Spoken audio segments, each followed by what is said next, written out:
My guest today is well known by the name Afande. His real names, though, are Mr. Moses Mutulis, who was born 56 years ago, making him over half a century plus years old. He finished his A-levels in 1987 at Malava High School, where he was an avid football player. Despite his talents in the soccer field, that is, his rather small miniature frame and small physique will not allow him to enter into the pro leagues of AFC Leopards and Gor Mahia, since during those days, giants ruled football and rugby. Immediately after high school, he joined the Kenya Prisons Service in 1989, where he has been serving till now. He is now a Chief Inspector of Prisons, stationed currently at the Regional Commander's Office in Western Kenya, Kakamega. In addition to this, he is the Regional Sports Coordinator and has been a physical training instructor for over 20 years at the Prison Staff Training Institute in Ruiru. While in college, Mr. Afande became a pro judoka. For those who know the name judoka, that is a judo martial artist. After his active professional judo career, he decided to switch to non-contact forms of sports in the gym, like aerobics and high-intensity interval training workouts. The switch was determined by the risk of injuries that could be sustained through the jacket wrestling sport of judo, as well as contact sports like football. Currently, apart from the duties assigned to him as a correctional officer, he is a gym instructor, giving his services to many gyms across the country. I personally consider Bwana Afande to be a great mentor, coach, and friend. Welcome to TZ Calisthenics, Mr. Afande. Thank you. How are you, Mr. Afande? I'm fine. Niko poa sana mimi. Poa? Niko poa sana mimi. Good.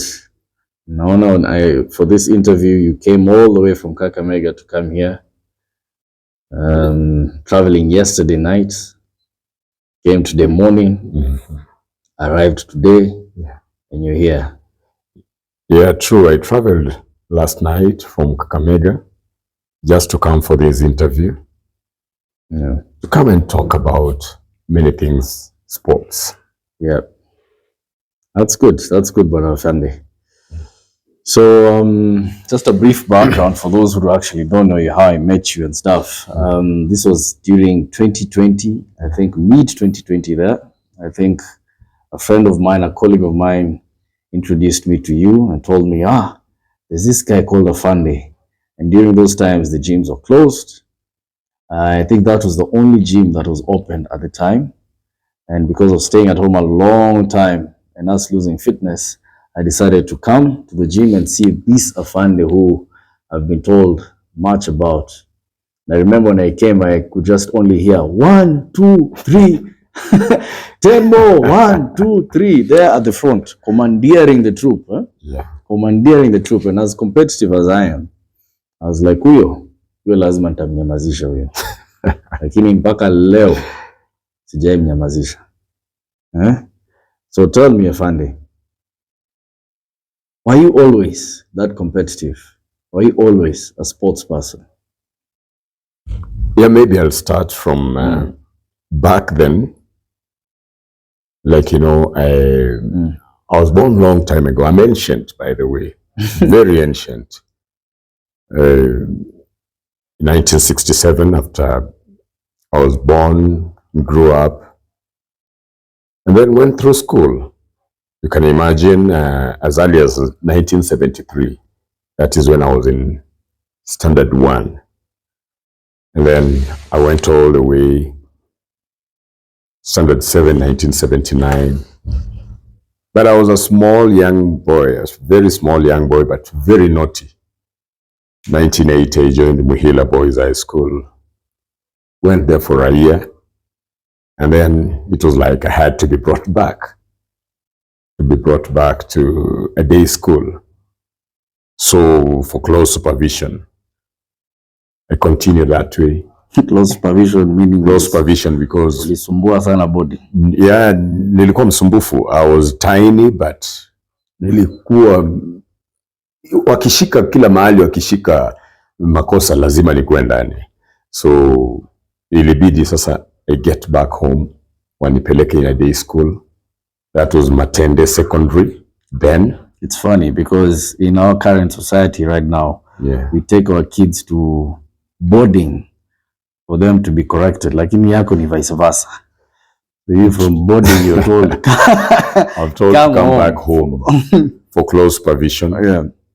You know, I was born in a family. My dad was a senior army officer. Ah, amazing. He was a senior army officer. Actually, he retired as a major in the army. And he was an animal, if I could use those words. He was an animal, a disciplinarian. And he wouldn't take anything just lying down.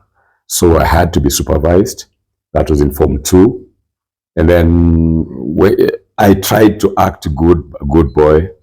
Then after 1 year, after sitting my Kenya Junior Secondary Education, KJSE, in 1981, I went to Mukumu Boys High School, Form 3.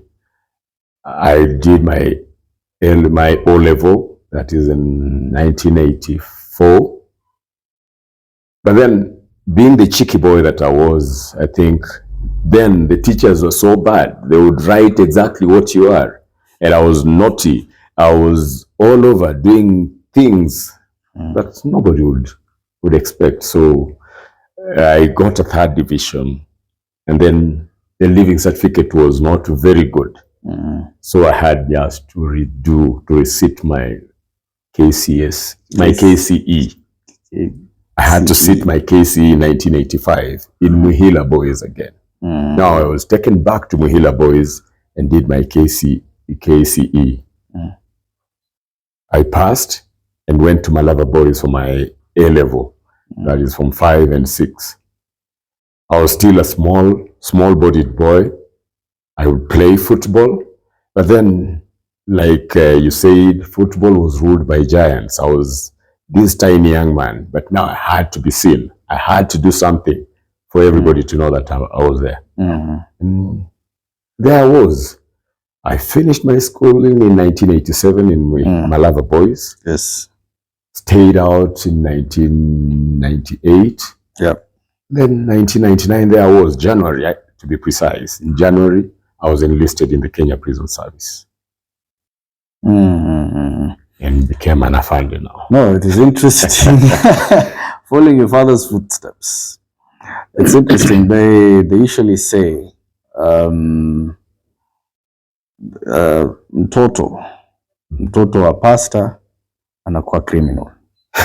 Mtoto wa criminal anakuwa pastor. Right? Sasa wewe mtoto wa afande senior, of course, gave birth to a criminal from your story. A criminal in school being changed schools, one school from the other, because of your tiny frame. Anasemanga sisi watu wadogo tunapiganga kelele sana ndio watu watusikie. Very true. Because watu watusikii. Yeah. So because of being picked on, I'm sure that was one of the reasons. And you changing schools left, right, and center, you had to be brought back close for correction. Yeah. Now somehow along the way, an apple doesn't fall far from the tree. True. Ukajipata into the police service. Yeah, that's what happened exactly. Because my dad was a senior instructor at Lanet in the Armed Forces Training College, AFTC. And every other time, because we lived in a camp, in a military camp. How many were you in the family? Oh, by the way, I was born in a family of 9. My mother. How many boys? 3 boys. I'm the eldest. Oh. With 2 other boys behind me. But I'm the 5th born after 4 girls. You're the eldest boy? I'm the eldest boy. But I'm the 5th born in the family. 4 girls, then me, and then 2 girls. Then me, then a brother, and then 2 girls, and then our last born is a brother, a boy. So we were 9. Though we grew up with our first cousins, So we were generally we were 14. You could form a whole team. 14. We were 14. Football. Actually, we were 14. There's the referee and the linesman. We would form a team, even if. That's a fun day. Yes. Niambie, you, as a child, as cheeky as you are, na sisi penye si tuko. Yes. Au afande, polisi, nini, si tunaitanga watiaji sana. True. Sasa hawa watu wote watiaji, you decided to become one of those watiajis we talk about. How did that happen? Yeah, I think everybody, wherever you go, everybody asks that question. And even before you could answer that question, did you have prefects in school? Because I remember prefects were the most annoying people, right? From the stories also I hear about other schools. Yes. And seeing that you are even kicked home here and there. I don't know. Were you a prefect in school? I know. How did you see prefects? And from that system of prefects, now comes to you as Afande. How did all that come together? You see, like I told you earlier, I was very cheeky. I was very naughty. So of course you're in the wrong books. So in the wrong books every other time. So there was no way I would be a prefect. Singekuwa tu, I think kila mahali ilikuwa tu ni hivyo. So hata wakati mwingine when I was not in school, pengine nimegonjeka or something, noise makers wakiandikwa shuleni wanaandika jina yangu there because I make a lot of noise. I shout and all that. So I was never a prefect and I never liked prefects kwa sababu kila wakati walikuwa wananiseti alafu mimi, by the way, I was beaten. Kichapo kilinihusu. Nimefanya na chapwa, sijafanya na chapwa. Sasa ndo nashangaa hiyo yote ukaamua kwa prefect. Now you see, after all this, now with my small body and every other thing, and you see the way the small bodied people want to be seen and they want to be heard and they want to be relevant in whatever they do, I had now to niinuke nikue mahali so that naweza finya hata hawa watu wakubwa. You see now, then ukiingia, so that drove you into it drove me into that service. Apart from seeing what my dad would do, I would live in that camp. I would go to the training school and see how men and women in uniform were smart. Then I had just a liking for the uniform, and I had a liking for the uniform. It's very interesting. I thought at one point, nikipewa tu bunduki nibebe, I think I'll be fine. And that is how so hiyo kitu yenye ilikupeleka hapo ni bunduki ama ni correctional? And now as a correctional officer, yes, right? I'm saying this because ukiona hao vijana shule, unajionanga kwao au vijana wa kurutu. Now how do you correct a junior afande yourself? So wakati sasa wewe kama correctional officer, and when I was a trainer at one point, maybe that will come later, when I was a trainer in college, you know, good training or kuwa askari, you have just to do the right thing. You have to be forced to do the right thing. Pale mahali hakuna kubembelezana, hakuna left right. If we say it is left, it is left. Yes. You don't stand right, because, and that is the way to go. Kwa sababu kuwa na askari hakuna amri mbili. And that is how I manage. That is how I manage now to be a correction officer. Actually, I was cheeky, I was naughty, but nilikuwa najua sheria. Nilikuwa naogopa sheria. So ile kucheza chini nilikuwa nasumbua tu. Nilikuwa sumbua ile wanaita sumbua taarifa. Nilikuwa sumbua taarifa, but ndio maana nakuuliza afande. Yes. Now, how do you for example, sasa wacha tusemewe kama mzazi, you have kids, yes, right? Then when you see your kids just being just like you as you were a child, sumbua taarifa venye ulikuwa, na pia wewe kama correctional officer, yes, right? Yeah.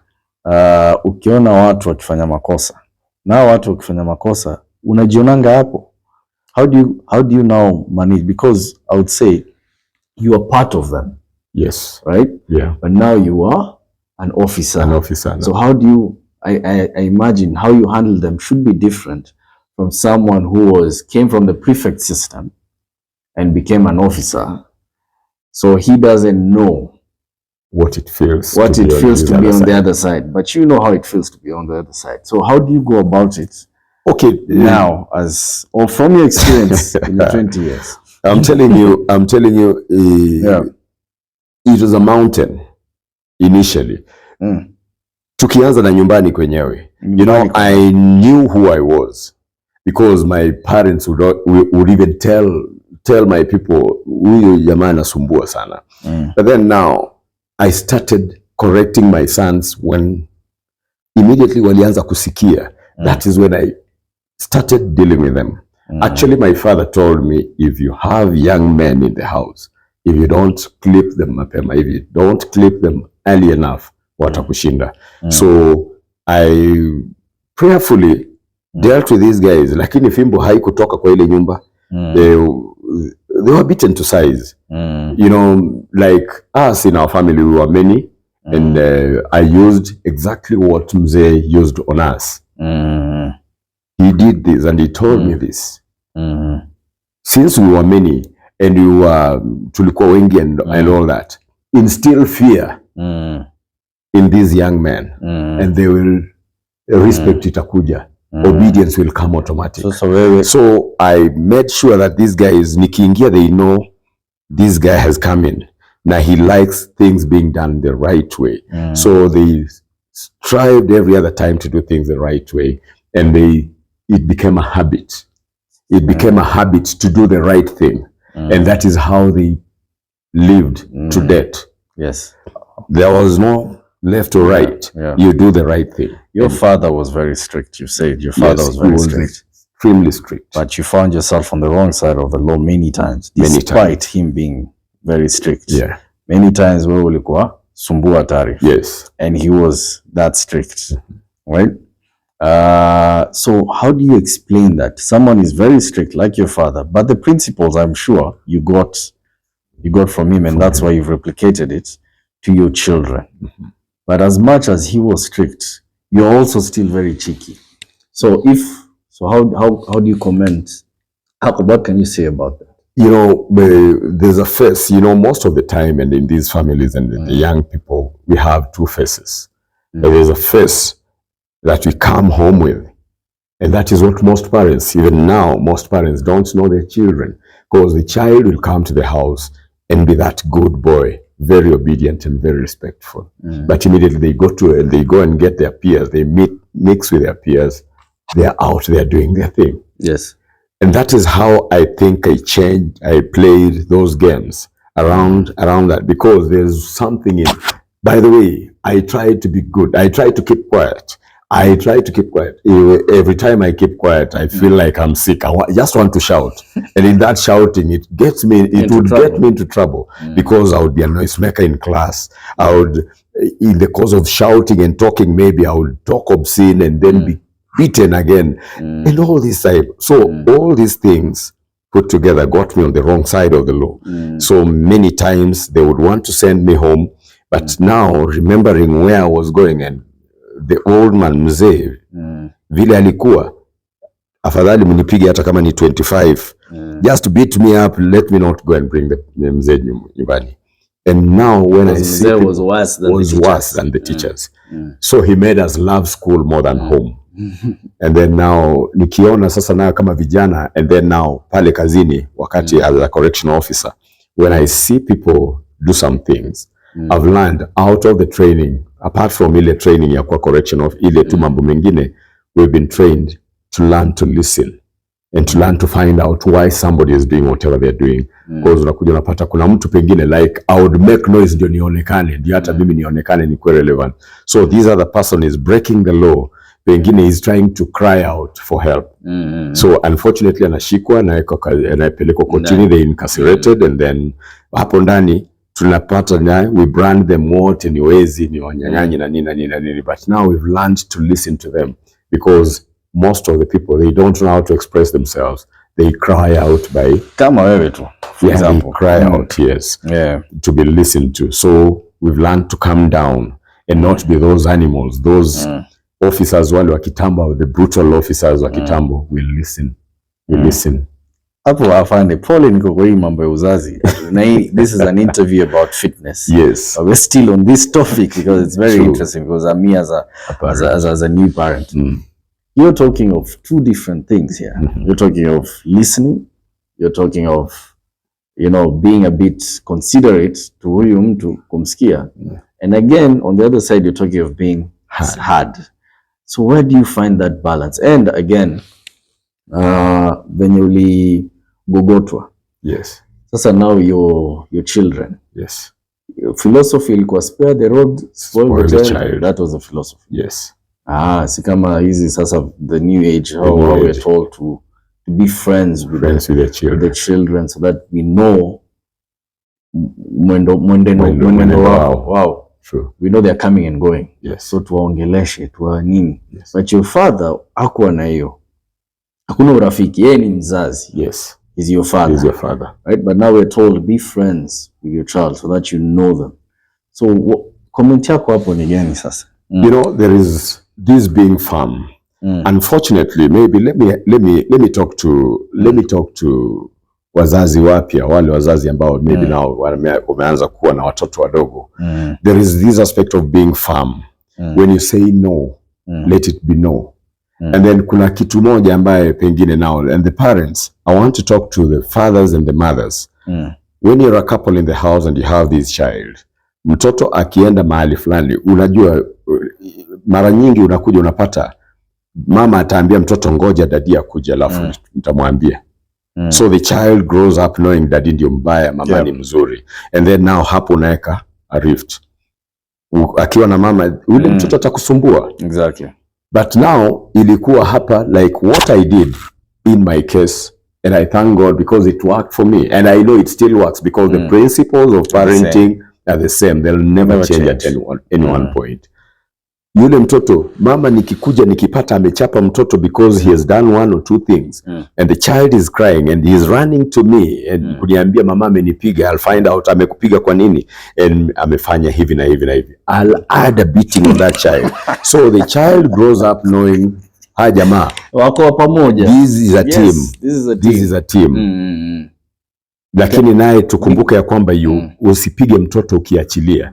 Piga mtoto ukimshikilia. Let him cry here and talk to him and let him know you don't like what he's doing. You like him but you don't like what he's doing. That is the best way of doing it.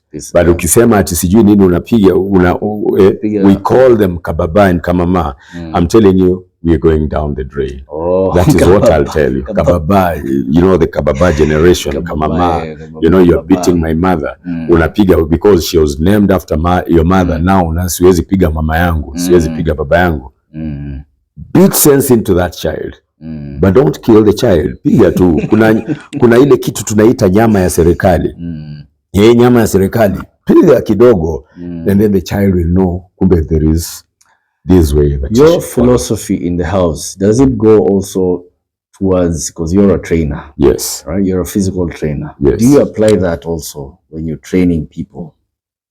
When I train people, by the way, there is this being firm. By the way, I'll be your friend. Immediately we step into, when we are out there, before I step into any training ground, be it at a training college or I'll be your friend. I'll talk to you. I'll laugh with you. But immediately you cross the line to the training ground.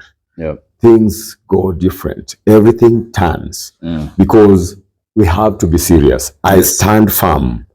For example, nikikwambia ufanye burpees 20 and you give me 18, I say, I know, utafanya 20. You'll have just to repeat the 20 because I knew there was 18 before I told you 20. So there is that standing firm, and that is what most of us don't have. After in correction, in the correctional, in our facilities, in the prisons, there is that, nimesema tunapita hapa. And that is what, you know, don't give a lot of time to reason out with things. Kwa sababu, if you open those doors, it brings excuses and then you'll not get, utapata the results that you expect. So that is what it is. Like lukewarm. They say in the Bible, lukewarm people. You're neither warm or cold. You have to be hot. You have to be hot. If it's being hot, then be cold. If it's being cold. Yeah. But don't listen. Yeah, pana kwa fence. Kama chai sasa wenyewe umetoka Kakamega. Yeah. Hiyo chai yako ikiletwa inaleta ikuje ichome ulimi, hiyo si chai. Yeah, it has to be hot. Piga binja tu hapo. Hata kama ukunywi, lakini endelea kupiga binja pale mpaka vile utamaliza. Let it be hot, not warm or cold. Yeah, beautiful. I remember I was in Moi Forces Academy. Yes. Before now I went to Strathmore just for a year. We used to be given maybe at that time 5 minutes to finish our tea. That's a 5 minutes utamaliza aje kikombe moto. Yeah, and that's saying, because I remember that memory very well. Yeah, and that is what we do in our training, in our military training and every other thing. At times you'll pick food, unawekewa chakula before you even walk away kutoka mahali umekuwa served. Somebody is telling you, but tumemaliza turudi, we are going out.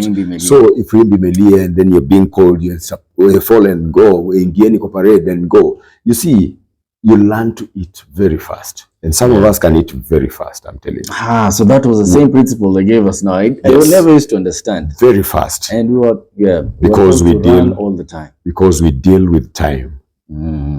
Time. Hapo ndio watu tunakosania na watu. Just time. Anyway, tumonge uzazi. Even the viewers need to know wewe ni grandfather. As much as they know you as a family, they know you as many other things. Yeah. Juzi tu umeenda rurashio ya your firstborn son in Mombasa. Yeah. How was it? Waliona wewe ndio unaenda kuoa ama mtoto wako? Yeah, now by the way, I'm a married man. I'm a married man. I'm a father of 2 big boys, big men. Siku hizi wanacheka nasema siku hizi, okay, niliwakuza kama kifaru tunaendea hapa vita kwa ile nyumba ilikuwa mingi because those guys, but they were very obedient. They grew up straight. Was your wife also very strict? Lazima hakuwa strict. Good cop, bad cop. Alikuwa mimi ndio nilikuwa mbaya lakini sasa ilibidi wote watatii na watafanya ile kitu ambayo itatakana. Nimesikia even your wife or mama watoto pia alikuwa iboko haikuwa mbali. Yes, haikuwa mbali. Ni mwalimu by the way as we talk. Anaitwa Alice Mutulis. Ni mwalimu na kiboko. So those kids were raised by an officer and a teacher. You can imagine. So that was an army camp, a barrack.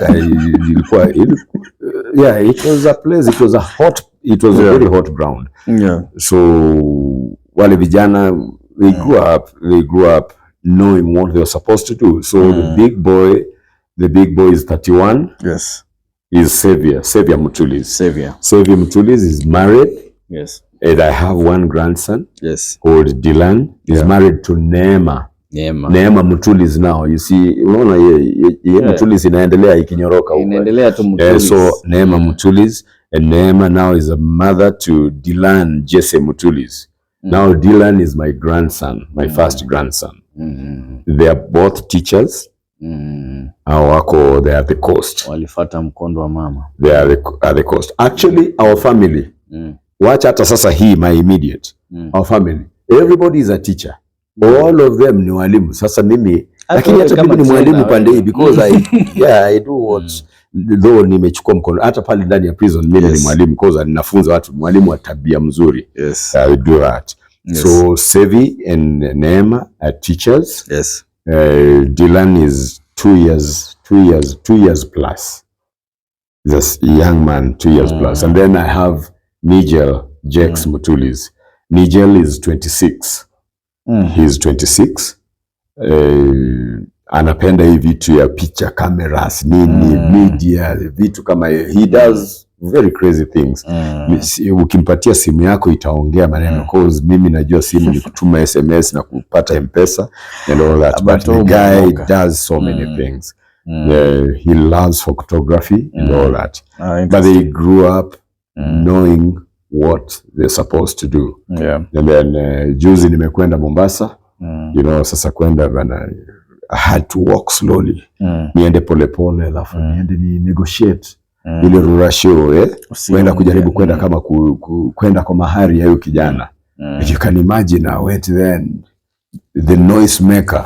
I was quiet. I was very quiet. Now I'm telling you, it was a hard time, but I thank God that I could go and negotiate. So I discovered I was old. That's I was very ancient. And old and active. Now back to this segment. Sasa, you as a Fundy. Yeah. Tunasikianga hii system ya NYS. Tunasikianga hii system ya polisi na army. This trainings that you guys usually have are very, very tough, yeah? Mmerushwa kwa msitu pahali, mmepatiwa labda kikombe ya maji, survive for 1 week nayo ama 2 weeks. I've heard stories here and there, but now I want you to tell us how are those tough trainings? Are they really like kama hii now as we know of the Navy SEALs, sisi kwa mtandao, the Navy SEALs of America with the David Gorgons, what they say Hell's Week. So kuna wiki moja, yani it is just pure hell. So do you have such, did you go through such, do you still do it? Yeah. Or is it a moment? But okay. Anyway. What I'll say, kukuwa askari si rahisi. It needs ukuwe na moyo mkubwa, very big heart. And na ukuwe mtu mvumilivu sana. Because you'll go through so many things. You'll go through so many things. By the way, hata pale nje I believe wakati mnatembea. Wakati pengine sasa kama juzi najua mnafanya kuna maandamano and all that. You see what officers go through. Raia wanawatupia mawe, wanawatusi, sisi tunaonanga tear gas mkirushia. Si hatuonangi tukiwapiga, lakini tunaona sisi haki yetu. Hatuonangi haki yenu. Yeah. So you see wale askari have to go through trainings, very hard trainings, wajue kujishikilia.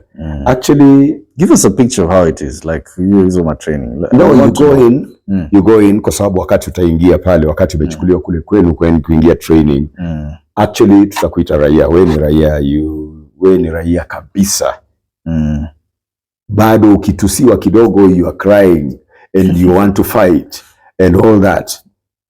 Ukiambiwa kitu kidogo namna hii uko na hasira and everything. Imagine your first days ulikuwa aje. Yeah, uko na hasira, you want to fight the other trainees, you want to, and all that stuff. But you see, now pale training school they have to, lazima watoe. You have to be changed into another man. You have to be changed into another man actually. Yeah. Because wanajua after training you'll go out there and meet some of these hard things. So utakuja utapata ya kwamba matusi, kitu kama now somebody matusi, at times ungetusiwa mpaka unalia. You cry mpaka unashangaa, why is this, wewe ameniona namna gani? Why is he talking like that? Lakini sasa unapata it's part of training. Wanakutusi, unatusiwa mpaka inafika mahali now it's haikuigusi au sikii anything. You're fine. Hata wakikutusi unacheka. And then now with time, at times we would even be beaten kiasi. Tunafurugwa na kusukumwa. That which you're saying, unakuja unapata it's like torture. Initially you think it's torture. Unafurugwa, but you're being hardened. You're being hardened. For those who go like in our other sister forces, wale ambao wanakwenda vichakani na nini, you are subjected to hali fulani in conditions mahali hakuna njia. You have just to. Yeah. You have just to survive. Yes. Because at the end of the day, you can imagine if it's in the army, you're going for war. Where will you get water? Kama ni maji, wewe hautakunywa maji tup, and that is why. I think later on we will talk about. Yes. So tutapata we take very little water. We just don't gobble water because you don't know when the next sip will come. There's a story you told me. Yeah. Kwa msitu mpaka mkachimba. Yeah, you had to dig water because there's no water. You had to dig the ground with your bare hands. You had to get to some water, and you can imagine. Death is calling. At that time, I can imagine me digging at the ground to find water. Kifo iko kwa macho yangu basi. Yeah, and then you're not given. Hauna ruhusa ya kufa. What tunasema, you don't die, you don't fall. Ruhusa ya kukufa utapewa na rais, the commander in chief. So. hang on. You have to hang on. But the training has to be tough because hakuna askari lazima utakuwa tough. You have to be tough because you're going to meet some tough experiences, things that you never thought you'll meet in life. And then like in our case, in my case now, you find pale ndani ya magereza where I work, you know, we meet cases. We have many cases, very ugly cases. Na pale ndani kuna, it's very challenging. By the way, you just see, watu nje huko huwa mnaona buildings too, but that is another world. Ile ni dunia nyingine. All and who's and who's. And everybody's there. Na wako na akili mingi sana hata saa zingine kutushinda. But every other time you have to be ahead of them. So you have to be tough. Alafu ile ndio in as much as tuko na ule huruma ndani yetu kidogo, but we don't have to show it on the face. We look at them, they are our brothers, they are our sisters, but you don't show but we don't show it because they have to come out good men and women. So the training has to be intense, the training has to be tough, and then you have to come out very tough. There's a time you told me the difference between you and that person behind bars. Ni yeye alishikwa, wewe haukushikwa. Yeah, the thing is, by the way, and it's good you brought that out. And let me tell you, hey, camera, let me tell you, my brothers and sisters, don't look at that person behind bars as the bad one. Unajua wewe ni ile bado sheria haijakufata. If it follows you, ikikufata, you'll go there. And at times, most of us are even, ni wabaya hata kushika wale jamaa. Ni wabaya kushinda wale ambao wako ndani. So, ebu ni ile vile ameshikwa, ilikuwa time yake ya kushikwa. Wewe bado hawajalengwa kwa sababu we do many bad and crazy things. Ni ile bado sheria haijakushika. Bahati tu ya mtu. Ni bahati tu yako, tunasema ni neema tu bado. So they are just you. Ni tofauti tu ni wewe una uniform. Yeye hana uniform yake ya white. And many times we've seen our counterparts fall in trouble and then they just change uniform. You go in, you go in, unafungwa tu and tunakuchunga tu. No, ulikuwa pato. Ulikuwa officer. Maybe I trained with you. We work together. So you can imagine such situations. But all in all, it's all about training. Yes. You have just to go through it. It's baptism by fire. Sasa, you became an officer at the age of maybe 20, 21. Yeah, 22, 21. Got married at 23, 24. Yes. 23. Your firstborn came when you were 25. 25 and your wife was 24. 23. So in the system, it's like you're told to get married very fast, very early. Actually, they don't tell you to get married. It also now depends on your background, on your upbringing. And then now you see, huko hivyo tutafunzwa ule uaskari. Tutafunzwa ule uaskari. Lakini sasa na inafikia mahali, you have to listen to your parents also. Kwa sababu nao wataanza kuangalia, like now, fortunately, like mimi mzee alikuwa, my father was an army officer, na anajua, he was a trainer, he worked for many years as an army officer, and he knows the challenges that come with the askari, single, na askari akiwa single. You know, askari, wanasema, let me tell you today, wanasema, formula askari ni 3W. 3W. So the formula hiyo 3W wanasema ni wine, war, and women. So wine yani kinywaji, chemical, and then war. Vita. Wanataka tukupigana vita, alafu na change women up and down. But now he would advise us, anasema bana, my child, he told me, yeye aliniambia, my son, find a wife and marry when you're still young. I would wish that you grow up with your children. Yani ni grow na watoto wangu at the same time. You know, when you grow up, then later on I was asking him what the reason is. And ananiambia, the world is changing, the children are coming up. By the way, wazazi wengi wale wa kitambo ambao walikaa, they don't even understand the language ya watoto. Kiswahili iko hapa, ingine sijui inaitwa namna gani siku hizi. So hauwezi elewa. But now when you grow with them, you know their language, you understand their challenges and all that stuff. You know, that is why to you. That is why when I sit with you, your ujana wako, I can see it. your language, how you talk, your sheng yako nini. Mtu you can think you're 30 years old because of just how you communicate. So I mean, it's testimony or to what you just said. Yes. Now when you grow with them, you also know how they talk, how they interact, behave, and all that. So ilinisaidia to bring them up to kuwaelewa. That is where now the aspect of kuwaelewa inafika, because when they are doing this and this and this, because sana siku hizi wazazi wanakaa pale chini alafu watoto wanawasengenya wakiwa hapo tu hata akisikia anaitwa mbuyu anafikiria huyu kijana anaongea mambo na kibuyu ati kulikuwa na kibuyu ama nini, kumbe ni yeye anaambiwa. So there are many things.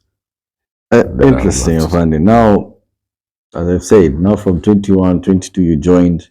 Hii judo ilianza wapi? Ilianza ukiwa kwa system, or where did this judo start? Your life ya judo.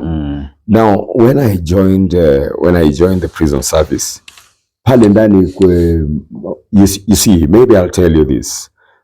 Pale ndani ya gereza, unajua we don't go in armed. Ndani ya gereza huingii kama mko armed, because pale ndani ukiingia wale jamani wengi kwanza kutuliko, and then two, some of them hata tuko na army officers. We have so many officers wenye pengine wamepatikana on the wrong side of the law.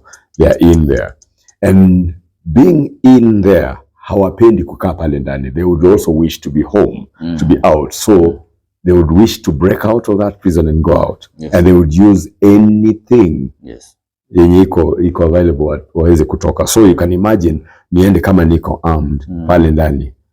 It's easy for them to disarm and use the same arms to go out. So what sisi pale kazini tumewezeshwa kufanya ni kwamba pale in our training unapata martial arts is part iko kwa curriculum. You either play karate, boxing, judo, hizo taekwondo, and all that, the martial arts thing. So inakuwa ni class. There is a lesson size tunakwenda ni judo, tunaenda leo tunafanya karate, tunafanya wrestling, tunafanya and all that. So later on ikawa ni class, but I got interested in this judo thing because wakati unaingia pale ndani at times unaweza vamiwa na wale jamaa pengine kama nini things happen, alafu utajiokoa namna gani? Actually we were being taught ni self defense. Just for self defense, not any other, not a sport, but self defense. Askari wote wanatakana wakuwe na hiyo. So I later got interested in judo. I wanted to pursue it as a sport. So I started playing it. After training, I pursued it now. I got back to training school and stayed there for many years playing judo. Nikacheza kapanda the grades after black judo belt. Wrestling tofauti nini? Si sana. Judo wrestling tofauti si sana, but judo we use the jacket. Jacket sana. Wrestling we have throws and all that. Unapata ile pinning and all that. Actually the line is so thin katikati ya michezo miwili. So mimi kando na kuichukua kama sport, I'm still hopping on the same stream. Remember, I was still mwili ndogo na sasa you're trying to I also want to teach these guys some lessons. These big guys and nini, I can drop you down, I can choke you, I can do this and this and this. Ile ilikuwa unajua, when I was still a young man, I was still energetic and all that. Ilikuwa ni uchokozi full time. Uchokozi full time. By the way, I would fight many fights. Uchokozi fujo tuna vitu kama hiyo. So apart from the sporting, na uzuri ya kwamba judo baada ya kucheza ile judo for a long time, for some time, judo yenyewe it has its origin in Asia kule pale, lakini sasa nao wanakufunza don't go in na hiyo hali ya kutaka pengine kuitumia kule kwa street ama nini, because it's very easy to kill somebody in that thing. So pale ndani pia nana in the many years that I played judo, ikawa sasa the discipline ya mchezo ikaingia. The discipline of the game came in. I always say martial arts gives you discipline. It doesn't make you violent. You get so disciplined. By the way, ndio ufungue vita mahali, lazima ikuwe it's the only option now remaining. So most of the time we would walk away it got to a place, hata kama ni nini, hata kama niko provoke namna gani, I would walk away. Would you advise me, for example, to take my son to judo at an early age? Yeah, I would. I would advise it. I would and I would not.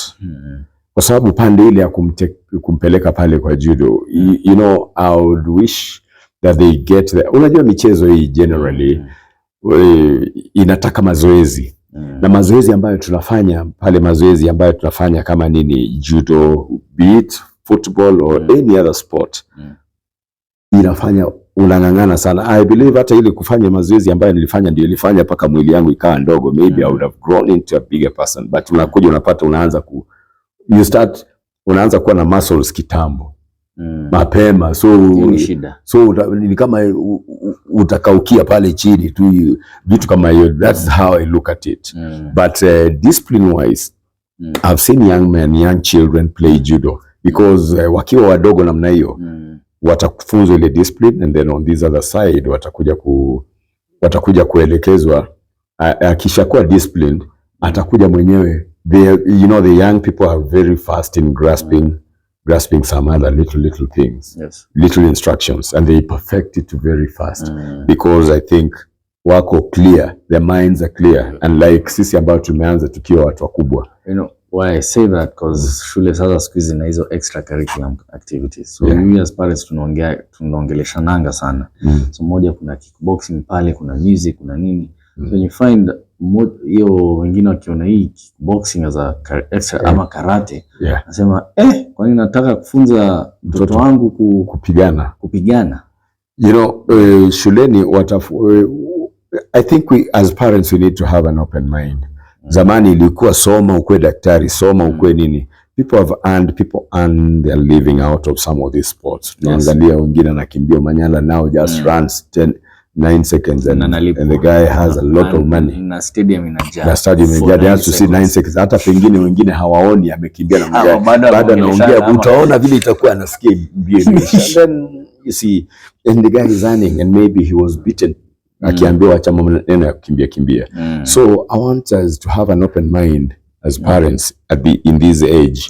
Let's encourage the children to come out and do what their heart loves to do.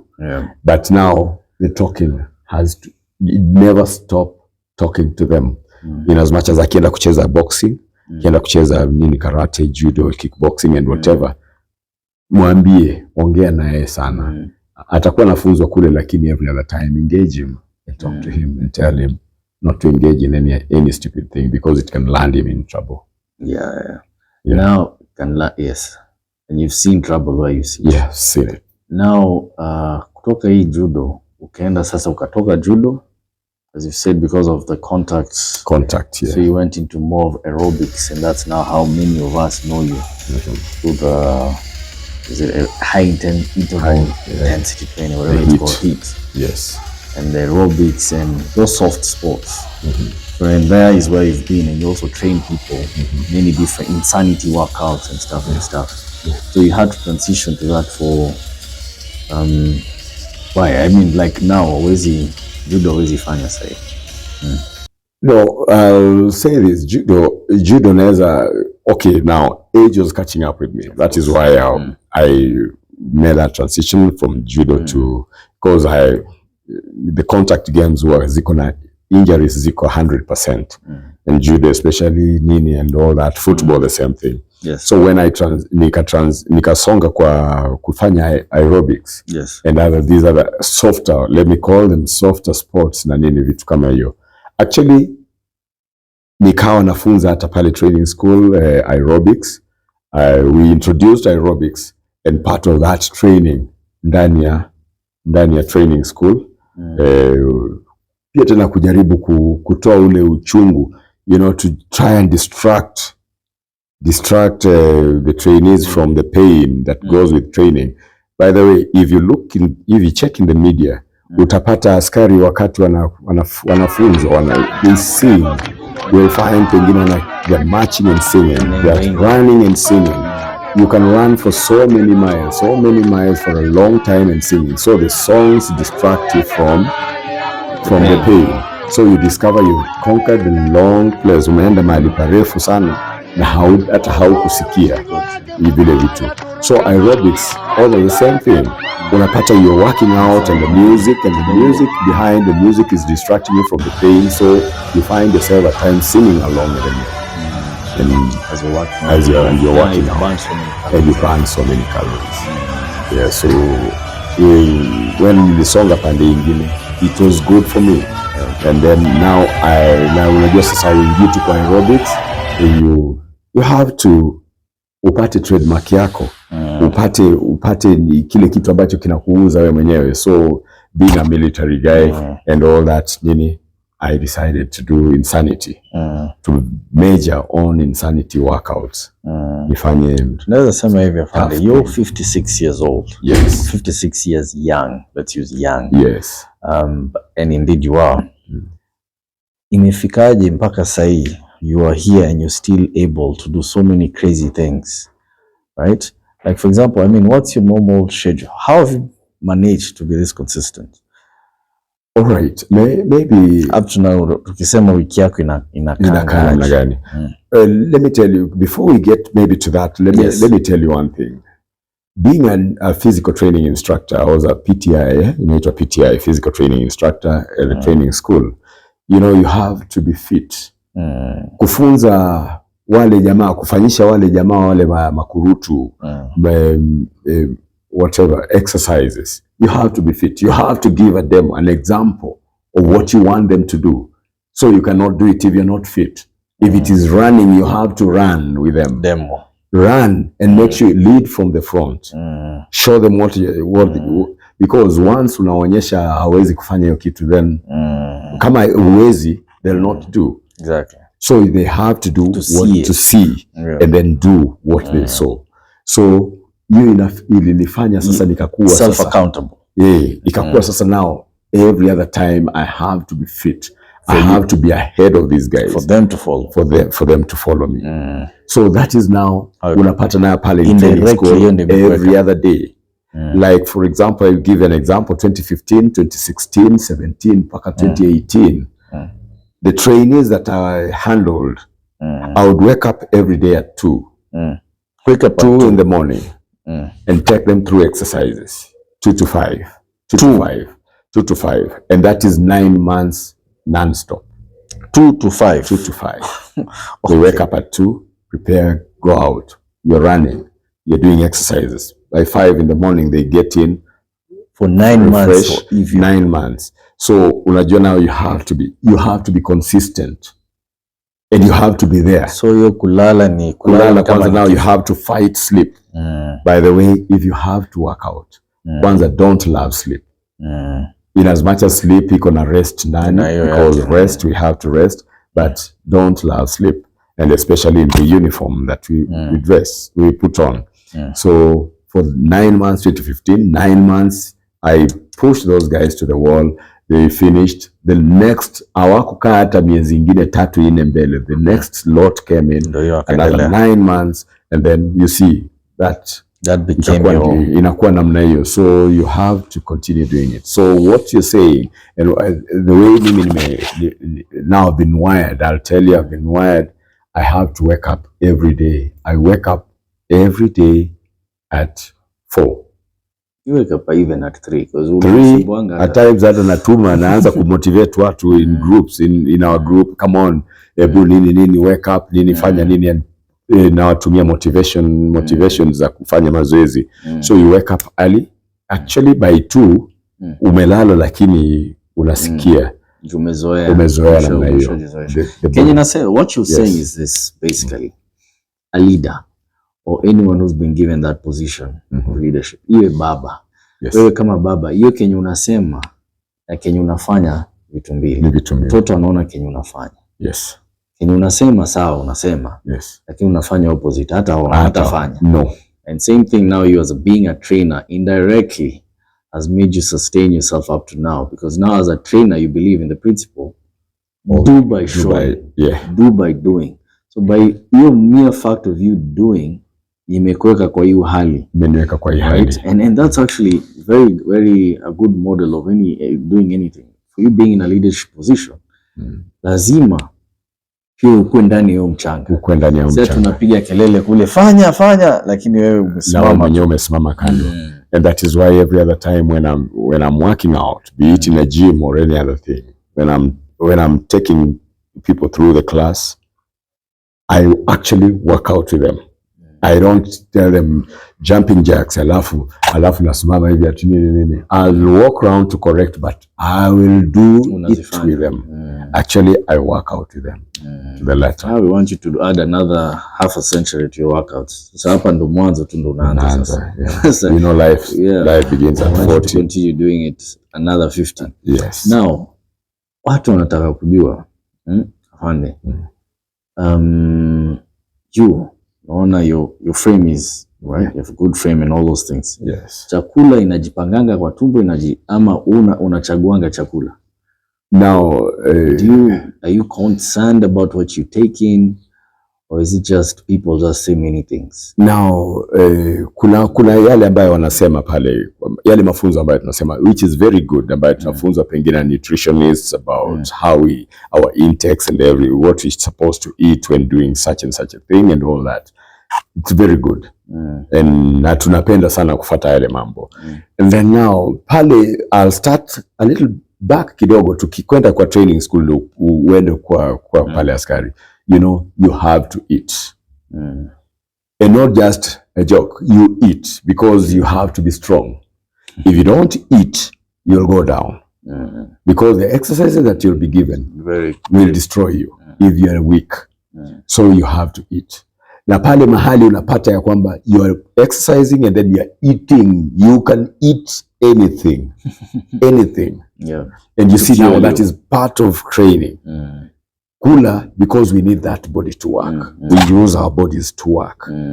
So bodies as weapons. Yes, these are weapons. So unakuja unapata mtu kama mimi, I joke with guys, mimi ucheka na ambia jamaa bwana, I eat everything.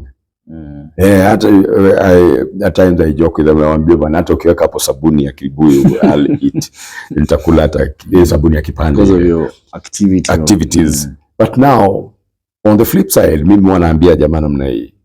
And if you have to come to my class, by the way, if you come to where I'm training people, be ready to work out.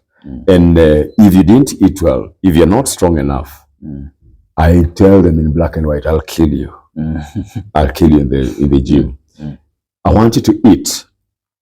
Ile makosa ambayo watu tunafanya ni kwamba tunakula sana, mazoezi inakuwa ni kidogo. But mimi sasa kama mimi I eat my intake and let me call my exercises my output, zote zikuwe draw, because I know I need this strength to work out. Amazing. So sana I'm not in that trade ya kuchoose that I'll eat this and eat this and eat this. Mimi naingiza chakula ndani ya mwili. Huwa nasema, like I normally say, I'll eat on the nitakula, tumbo yenyewe itachagua. Then it has a way of sorting out these things. Ndani ya hii machakula nimekula itajua carbohydrates ni gani, na gani proteins, na gani vitamins, na nini, but I'll eat. Put it in, fuel, make sure the tank is full, alafu tulia when you go out there to work out. You're working out. I love it. I mean, but the thing, what you're saying, the focus you have, the focus, your priority is the working out. Yes. Right? The food is just a means to the working out. To the working out. No, the food is not an end. No. We live to eat. Eat to live, whatever it is. Wewe kwako ni hiyo working out. So what do I need to work out? So workout is the number one. What do I need? I need fuel. You need fuel. I need food. Yes. For me to be able to run the 42, to run whatever 21, run 7 or whatever. I need to strong to be food strong to fuel me, for me to be able to conquer the Mount Everest or Mount Kenya, whatever it is. Yes. Good. Very interesting. So not the other way. So wengine ni sasa labda ni flip side. Yeah, the flip side. How wanafanya now, once by the way wanafanya mazoezi kidogo and they choose what they want to do. Wanafanya mazoezi kidogo and they eat a lot. By the way, when you work out, njaa hukuja. Mazoezi hukuja na njaa. So unakuja unapata saa zingine somebody anachoma calories 500 anaongeza kwa kula anaongeza 2000. So you're doing nothing. You're supposed to balance these things. And then make sure. Na kama mimi sasa, for example, in my case, if I eat any fatty food, especially chakula ambayo iko na pengine imepikwa na mafuta and then I feel like there's a lot of fat, the next day I work out like crazy to try and burn out that fat. Inakuja tu yenyewe. Yeah. Just comes on its own. So that is how I've trained my body. I've trained my system that I'll not want to keep any fat around my organs.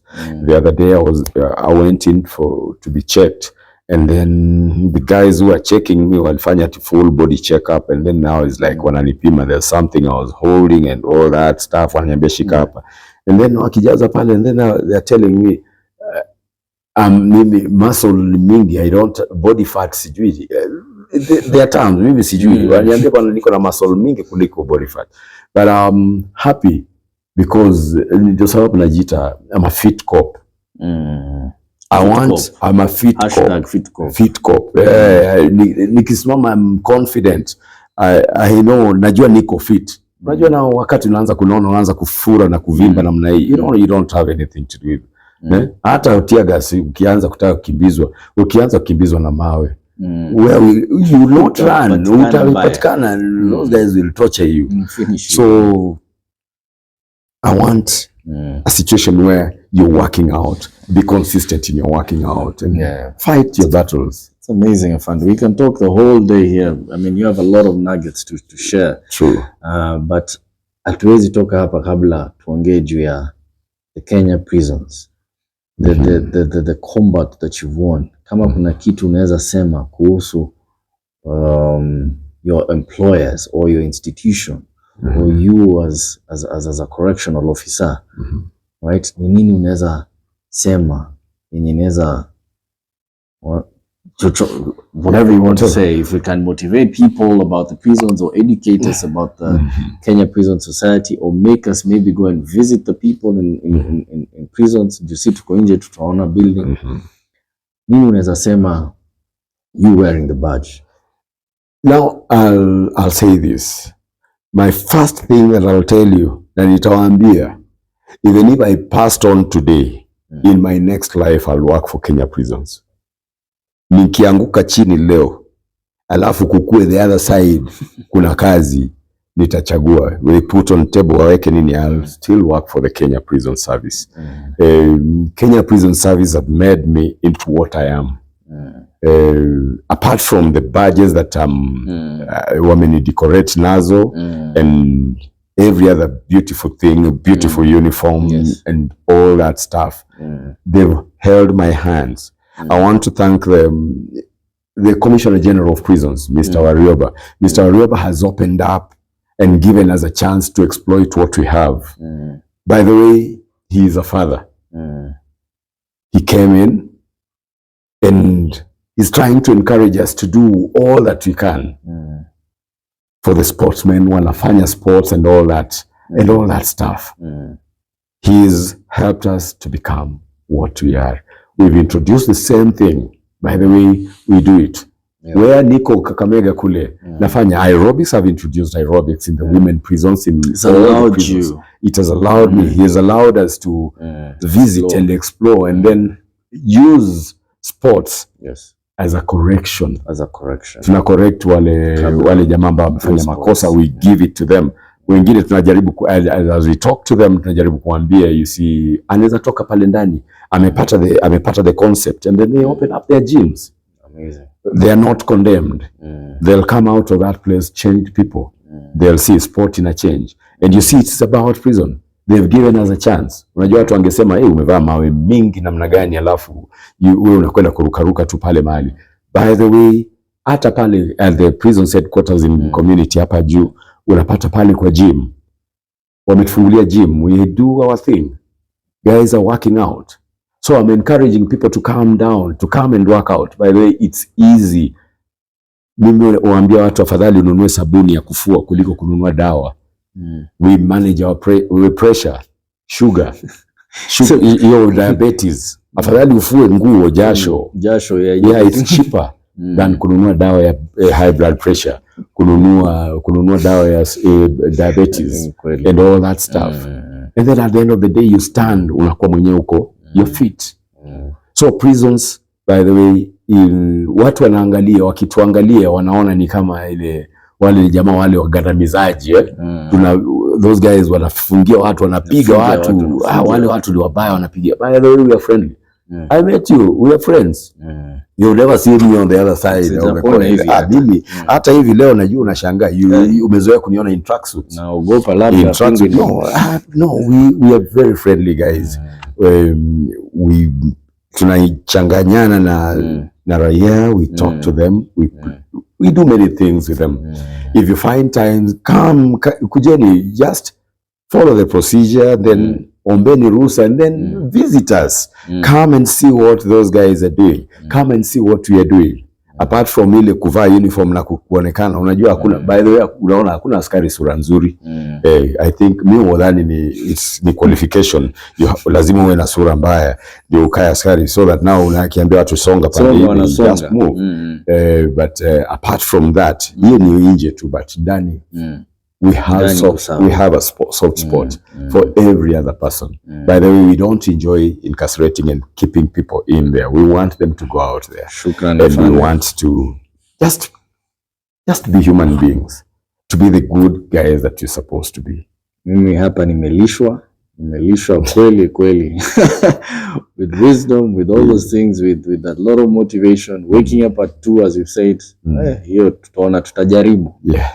Right, but your discipline, that has brought you now who you are through your discipline, through your consistency, every day, grinding, right? And in all aspects, whether as a father, as a fande, as a trainer, right? So tunasemanga hata Mungu penye yuko, right? Yeah. You're leaving the place better than how you found it. Yeah, maybe. Nikikukata tu kidogo hapo tu, hata I'd forgotten. I wanted so much to tell you that. People out there wanasema bwana, sasa ni nini bwana? Why do you punish your body bwana? Kila unapata mnafanya mazoezi burpees 200 sijui nini, you're doing all this stuff. Ati wacha kusumbua mwili, utapewa mwili mpya mbinguni. Let me tell you, and I want you to listen to me. You know, God gave you a very good body. And if you have to be given another body, take it back to him in the best condition. Hakukupatia mwili mbaya, alikupatia mwili mzuri.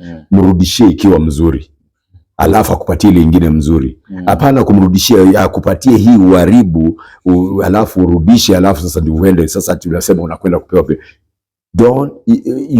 You'll go to hell if you're not careful. Take it back to him akiwa bado yuko mwili ukiwa sawa sawa. And I'm praying that you do your exercises, be consistent, rise up.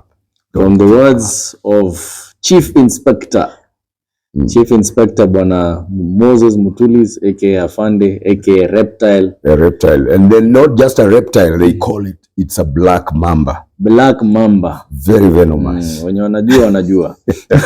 Those who know. Anyway, thank you Afande. This has been good. This has been amazing. Right, karibu tena na tena. Hopefully we'll do another one, and hopefully I'll join your gyms huko tuendelee. Karibu sana. Tumekuwa tukiendelezana. Karibu sana. Na bado lazima nitakunyamazisha. I think hata kwa ndoto mimi upiga kelele. Thank you so much. Asante. It has been good. Thank you for your time. Amazing. Asante na shukuru. Asante. Okay. So. Wow. That was amazing. Ngapi? 25 kilometers. We've done it. And I'm telling us, let's come and work out. Just work out. Yes. I said power is given to those who go low to pick it. Wow. Make sure you come and stoop low to pick that power. Well done. Well done, Bioba. Well done, Team Chile. Yeah. Well done. Almost there. Almost there. We are waiting for them. Yeah. Actually, we're at Java.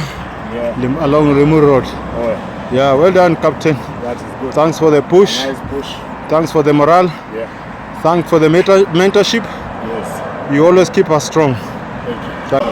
1, 2,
What?